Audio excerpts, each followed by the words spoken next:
Back from the grave. It's. Oh, wait. Oh, wait, I'm feeling it. I'm feeling it change. I'm feeling it. Ah! Ah! Ah! Ah!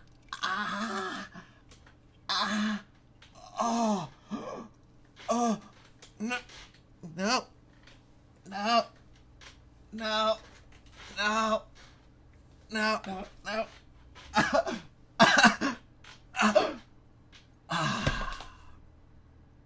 I'm now the horror dude.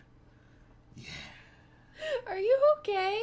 I'm very good. I'm very good. I have just hit that excellent point of relaxation. And now it's time to get things scary. So, welcome to 52 Weeks of Horror, where we are making that scary. I'm Jeffrey Potts, the horror dude, mad scientist, and you know Haley. She's off camera, but she's still here with me. Hey, how's it going, Haley? I'm doing all right, Jeffrey Potts. How are you doing? Oh, I'm good. I'm good. Oh my gosh, that was an entrance. Did you like it? That was my that was my transformation.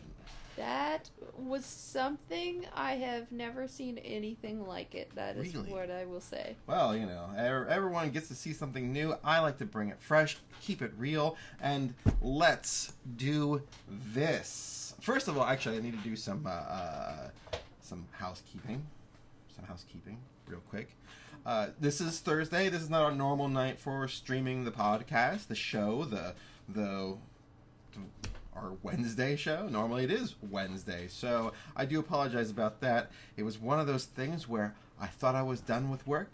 Had all my stuff packed up, ready to go, and then almost literally the last minute, it was like 6:58.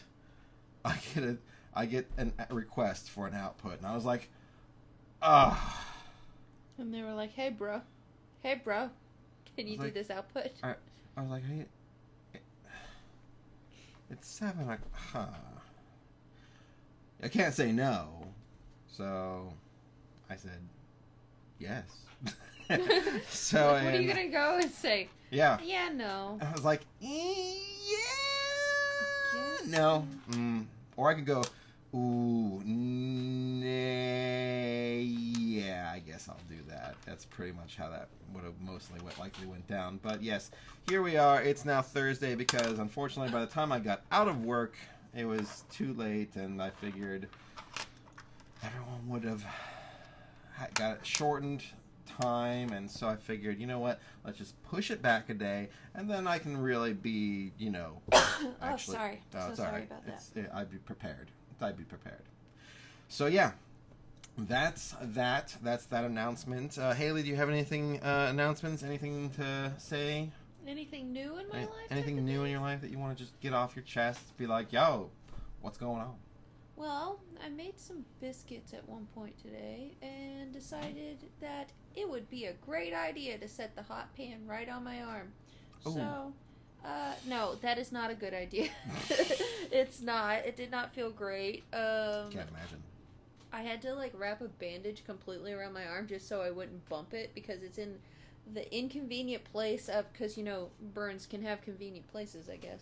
But Yeah, it's yeah. in the inconvenient place of it's right near my inner elbow, and so if I close my arm at all, it would just bump in it. Oh. So, But at least you have good reference now. If you have to do a burn makeup, you can just look at your own arm and be like, "Oh yeah, this is perfect, right here." but the biscuits turned out good. There was a teeny tiny can of 6 biscuits. Oh yeah, I Yeah. forgot about those. Yeah, I think we bought those for Thanksgiving.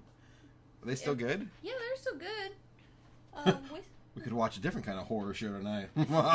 What's the good biscuit? I lost. No vomit. I would prefer no vomit on this show. You want to see something really gross? No. Why? What?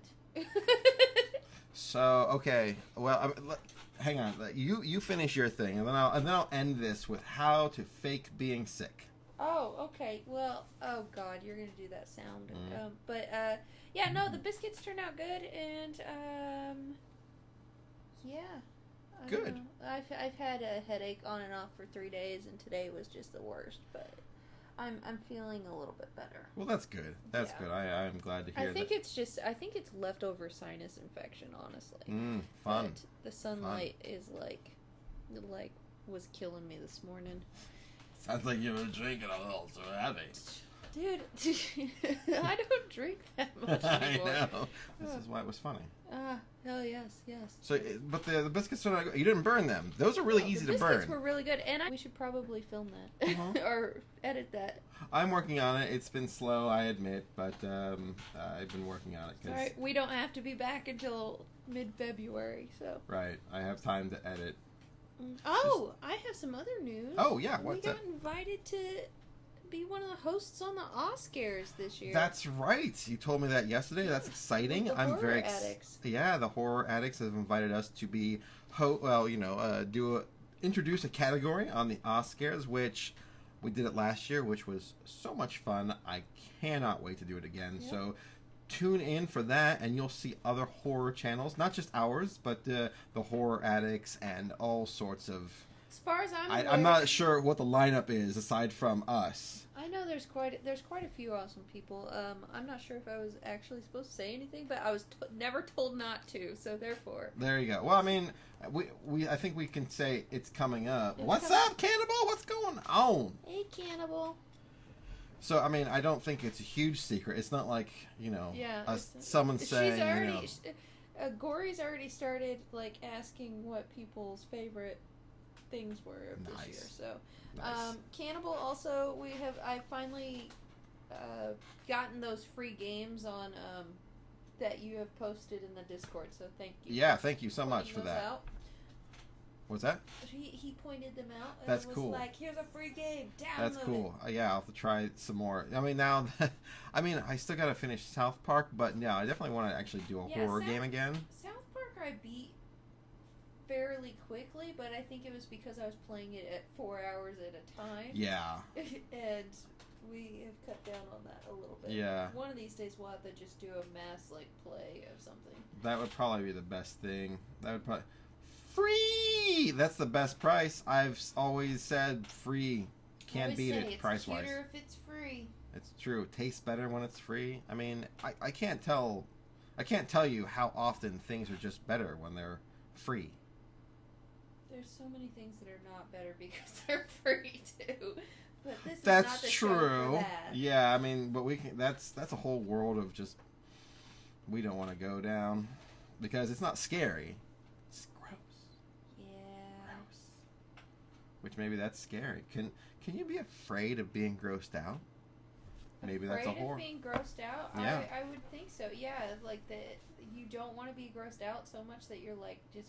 Yeah, I just I'm done. Could you make a horror movie literally based about people being grossed out about stuff or grossing people out?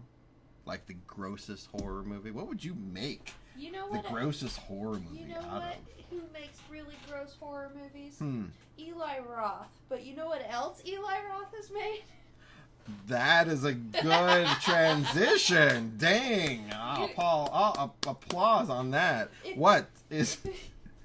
If you guys have paid attention long enough, you know my distaste for Eli Roth, but he does make, I liked Cabin Fever, but he has also made Horror Noire, a history of, horror. Sorry. History of horror, and, actually, Horror Noire, a history of black horror, will be on Shudder February 7th. That's cool. See, I did see a little snippet about this, but I didn't. I did notice is there two different versions? Because I just thought it was one. I thought it was one. So the original documentary, Horror Noire: A History of Black Horror, and then 7-part series, History of Horror.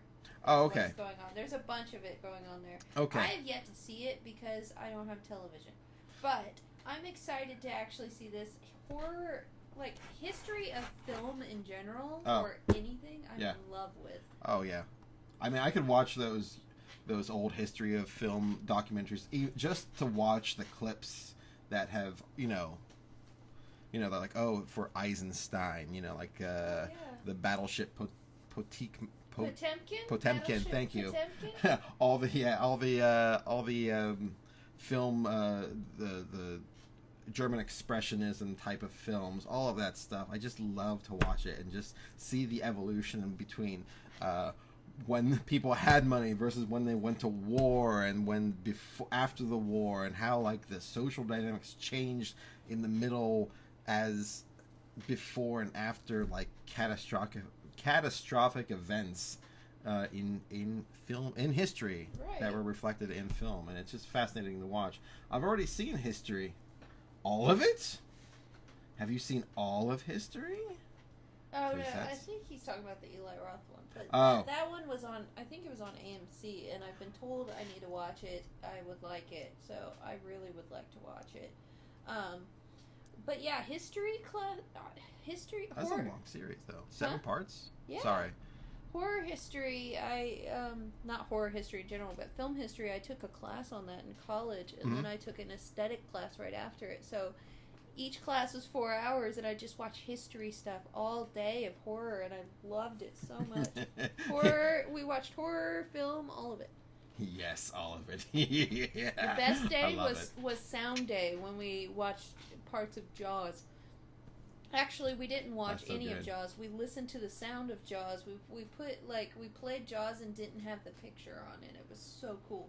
Well, that's like the other day when we were talking about The Quiet Place and sound design, and how important sound design is in a film. If you didn't have a lot of picture, you could still, oftentimes figure it out just based on sounds. But if you have no sounds, it's just, go back and watch a silent movie.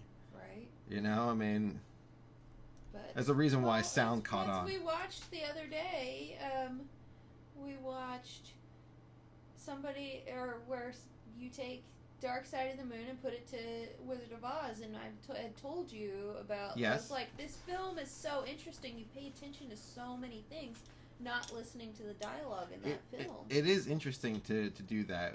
We tried the challenge, or not challenge, but I guess you would call it a urban legend, to see if it matches up, and it does pretty well for like the first half of the movie, I'd say. Up until the Tin Man. Yeah, the Tin Man scene. Then it's kind of like, and then it starts to lose sync, I felt. So, I mean, there's parts that still worked, but it was really cool up until, like, after the Tin Man scene, it was kind of like, whatever. Well, that's when the album ends, too. Yeah, but, there's so many colors in Wizard of Oz. So many colors. And that brings me to my transition of A Color Out of Space. Ooh, that was fancy. Right? They don't quite use color, or H.P. Lovecraft doesn't quite use color in the same vein. Oh, definitely not. in his short story. But if you haven't read it, you should check it out. It's really good. It's essentially, the plot is, it's kind of like the scene, the episode in the first Creepshow, where Stephen King kind of gets taken over by the grass. The grass. However, Color Out of Space is it's in the water, and the person. I love in that short when the goes mad. When the meteor breaks and it goes, meteor shit. Yeah. So essentially, it's like a kind of madness-inducing thing from space. So cool. I definitely think you should check it out if you haven't. And I'm really excited because. Why am I bringing up Color Out of Space? Why am I doing this? And let me tell you why. Because Pappa freaking Nicci, and I'm talking, face off. The bees! Pappa. The bees! The bees, not the bees! That Pappa Nicci. Put the bunny back in the box. We're just going to be quoting Pappa Nicci on that. Nicci. But yes, he is being cast in Richard Stanley's The Color Out of Space. Now, I am excited for this for 2 reasons.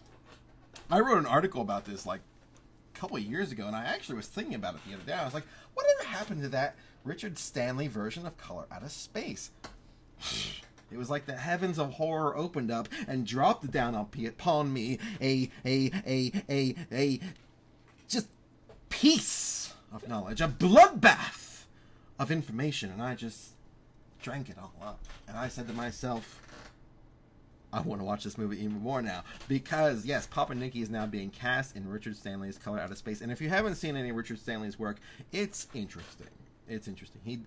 He really came on the scene, I feel, with Hardware. The Hardware. You want to call it Hardwire, which was kind of a, I guess you'd call it a violent version of the Terminator, like. Wait, there's a even more violent version? I mean, imagine it's there, it's out there, like an even but it's more of a, they developed this anyway. Check it out. But he also did the remake of the 1990. I'm gonna say 6. I could be wrong about that date. Don't hold me on that. Hold him on it. Do it. Right. Somewhere in the 90s, or 96 or 90, I forget now. What is it? The Island of Dr. Moreau. Oh. With Marlon Brando. Remember that one? Yeah. Yeah. Wasn't that such a pain to make, that film? Essentially, yeah. In fact, it is actually not quite. It's a bit of contention that he even directed it at all.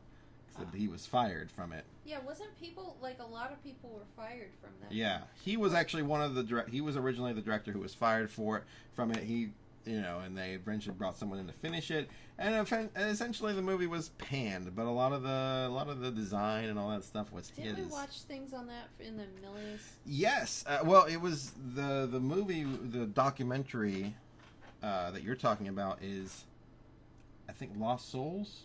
And it was about, or the Island of Lost Souls, something to that effect. I don't remember it off the top of my head now, but I think it was like Lost Souls. We've watched so many documentaries. I know, right? But anyway.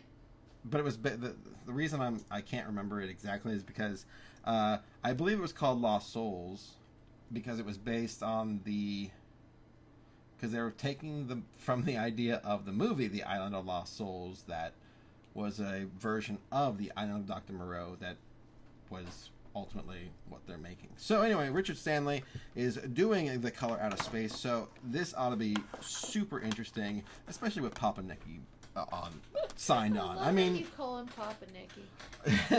I mean, what else? He's like the father of cheesy horror and father of cheesy action. I love that he started over the top. being in so much horror lately. I know, right? It's great when you have like a mainstream actor decide, embrace the horror world. Elijah Wood is a good example as well. He is all in with the horror. I would even argue Daniel Radcliffe, of Harry Potter fame, he has been in a lot of horror films as well. Quite a number. I want him to be in more though. Oh yeah. More horror films. He's still in the indie zone, I think, more than anything else. I think I would agree with that because I think that's where he's going to get his most fun roles, and I think at this point in his career, he's already run a full franchise as Harry Potter. So and also he never ages. Like at this point, I swear he's looked like he's 21 for 15 years, and some people have that ability. Yeah, so he's like hitting that rom-com indie market, man.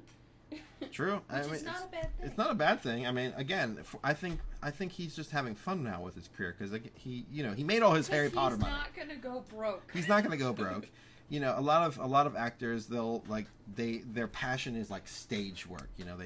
I've known actors and I've met actors who they love doing stage work. They love doing the theater, but then they stop. Every now and again, they do a film just so they can pay the bills, and then they go back to the theater. Because who's doing really well is just doing whatever the heck they want. Is Macaulay Culkin. He has a podcast of just random things. They had a band for a minute. It is. This is off topic, but yes, I will agree with that. Macaulay Culkin just jumps into whatever he wants to do. Yeah, no, I get it. I mean, he's been showing up randomly in a lot of things. I've even seen him on some YouTube channels before recently. So I was like, okay, well, that's fun. That's fun. You're out there being you, doing you, and that's cool. I'm not gonna ever say no to that. Macaulay Culkin. And Macaulay Culkin. Unless he was like, hey, Jeffrey, do you want to be gosh, that's creepy. I know. Right? But you know what else is creepy? What's that? Edgar Wright is coming up with a new horror film. Sorry, I couldn't transition that well. Yeah, that was not a, that was the that one was not as good. That was wah wah. It's like, oh. No, but Edgar Wright has announced one of his films that he's working on, other than Baby Driver 2 and a couple other ones. He doesn't have a title for it yet, but he wants to do a psychological horror that's very much like Don't Look Now, which is a film I know you haven't seen. I have not seen that one. But you should see it. I should. It's a early Donald Sutherland film. Oh, yeah. And yeah. it's so messed up. But Edgar Wright doing a horror film just makes me so happy. Is that a home invasion film? No. It's the Donald Sutherland's young daughter dies, and then while they're grieving, he starts seeing her everywhere. Interesting. Okay. And I think that it takes place in Venice. But if Edgar Wright does a film similar to that, I'm all on board for that. That's true. I'm on board with everything he does, though. That's true. I mean, yeah. What he makes is just because he did the. He did Shaun of the Dead. He did the Cornetto. The Cornetto, yeah. Trilogy. He's done. He did Baby Driver, which I haven't seen, but yeah. I just hear nonstop. Didn't he do that movie Paul, that random alien movie that came out of nowhere? Did he do Paul? I can't remember, but probably Simon Pegg and Nick Frost are attached to that one, so maybe. Oh, Cannibal hasn't seen Don't Look, but it's been recently added to Shudder. Good to know. Yes, you should watch it. Good to know. It's a slow burn, but it's so good. I'll have to check it out. I'll have to check it out as well. We watched it for symbolism, I think. Ah. Yeah, it's one of those things. But we watched that in film history as well. Nice. But yes. Well, that's always good. You get to always see a bunch of good directors. Yeah. Doing that, True. Directing good films, right? Yeah. I like good directors, especially horror directors. You're right. One of my favorite recently is Guillermo del Toro. What? Nothing. I like you. Yep, I like him too. It's just I know where you were transitioning. See, I'm doing a transition. This is how these work. I start a transition and I follow through, even though I kind of sidetrack myself by getting sidetracked by the fact that I'm doing a transition. So Del Toro, yeah. So Del Toro, yes, he's a pretty good director. He's also a pretty good guy. Yes, he is. Because here's what's going on. If you live in the LA area, especially in the valley, the San Fernando Valley, everyone pretty much goes to Burbank or Magnolia Park, which is in Burbank. It's just like strip of road on Burbank Boulevard, which has got all these lovely little shops, like thrift. There's a thrift store, but there's like a secondhand shop, but there's also like secondhand costume shops. So like costumes that they've worn in films that they're just going to get rid of anyway. They just go to this like particular shop where they just sell actors' costumes. So you can buy, who knows what you can buy. You're probably buying pants that were seen in like 2 films or 4 films or 5 films. Who knows? But there's little shops like that, little art shops, little boutiques. But also, there's a couple stores that I like. One. Actually, there's several stores that I like. That whole street's amazing. There's Halloween Town, which great. You pretty much speaks for itself. It's got Halloween decorations up all year long. It has nothing to do with the Disney show, though. It has nothing to do with the Disney Town, Disney film Nightmare Before Christmas that has a Halloween Town in it. It's slightly different, but this one, as far as I know, came first. Well, Halloween Town is also a Disney original movie as well. Oh, well then maybe it didn't come first. I have no idea. But no, I think the store came first, honestly. Yeah, I'm not certain on that one because I don't know when Halloween Town came out. I've never heard of it. But there's Halloween Town. There's the bearded lady Mystic Museum. That's it. I had a blanking moment. It's okay. My whole day's been blanking. My whole brain is still fried from earlier when I was getting electrocuted in the lab. You shouldn't do that. Yeah, I shouldn't. That sucks. But what's your favorite store down there? Well, there's a few more. I mean, I was going to talk about a few more of the stores, but that's okay. But one of the stores down there that happens to be one of my favorites as well is Dark Delicacies. Now, here's the problem. Magnolia Park has, in recent times, like past a few years, they have been steadily raising the rent prices. They have been allowing kind of larger, more chain stores to open up shops, which was part of the whole Magnolia Park charm.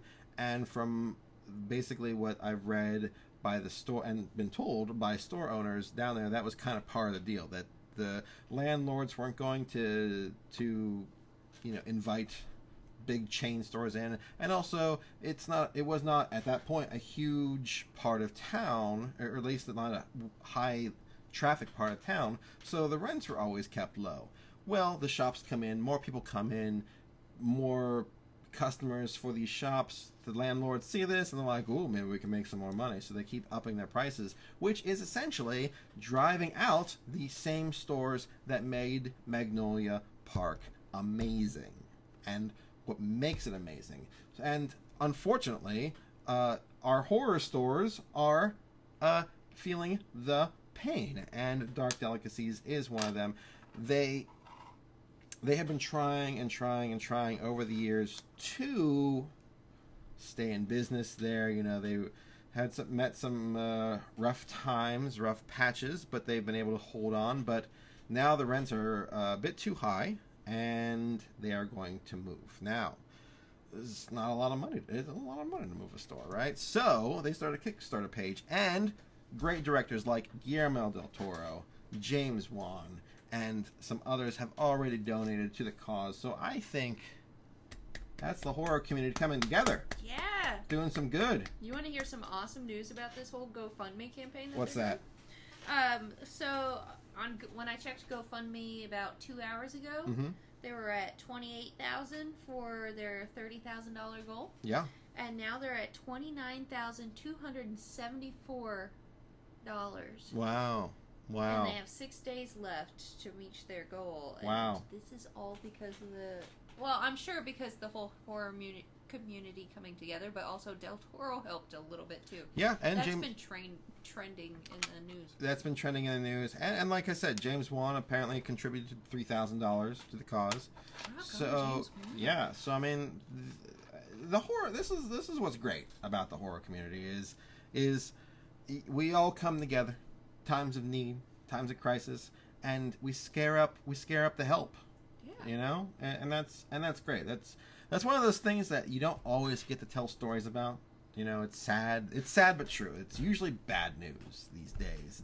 It's what side of the fence of the political wars are we on this particular issue? What sides of this? How bad is it here? Why is this so bad? Everything bad news.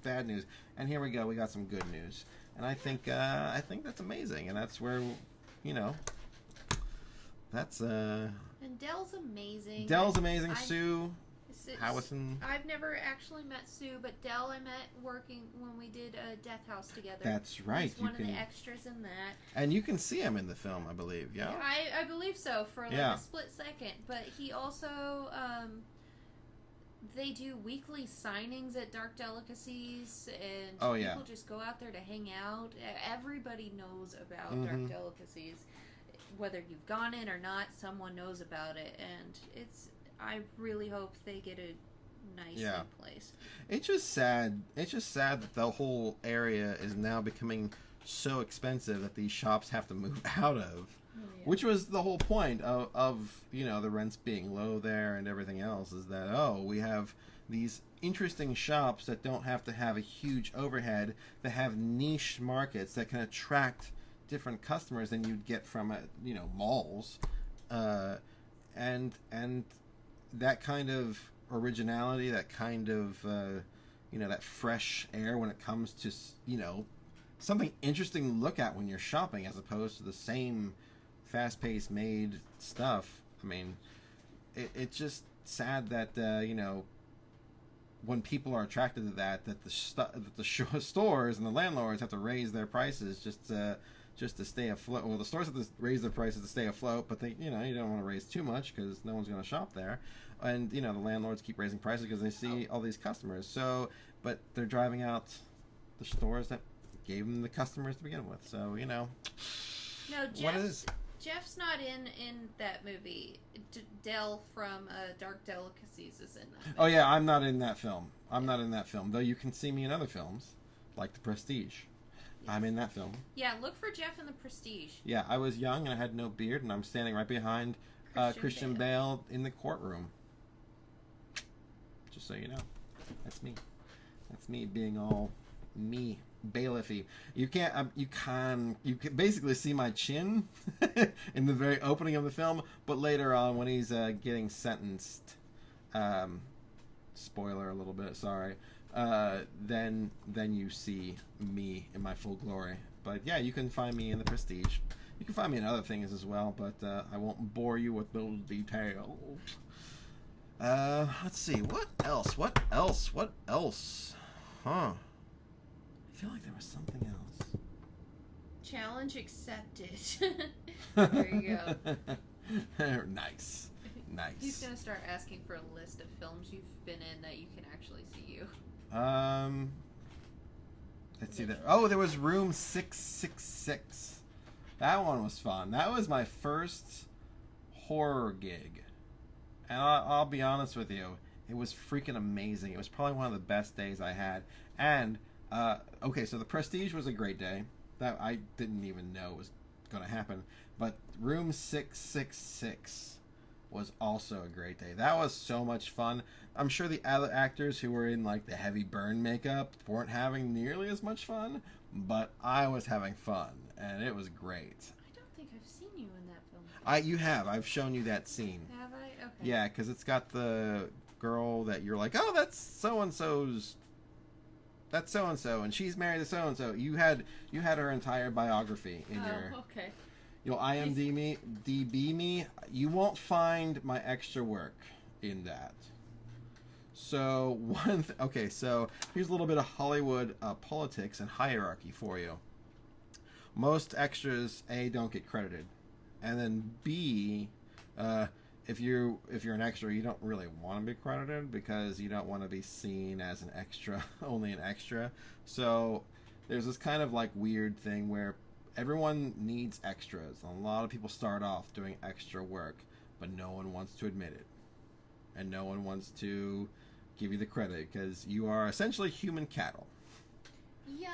Yeah, you're human set piece or props. And you can still IMDb him. You can still IMDb me. I'll make my rating go up, and I appreciate that. But yeah, it's not necessary. You're not going to find my extra work in there. So, and that's what I was doing when I was doing The Prestige. So, yeah. And a few other things. That Room 666.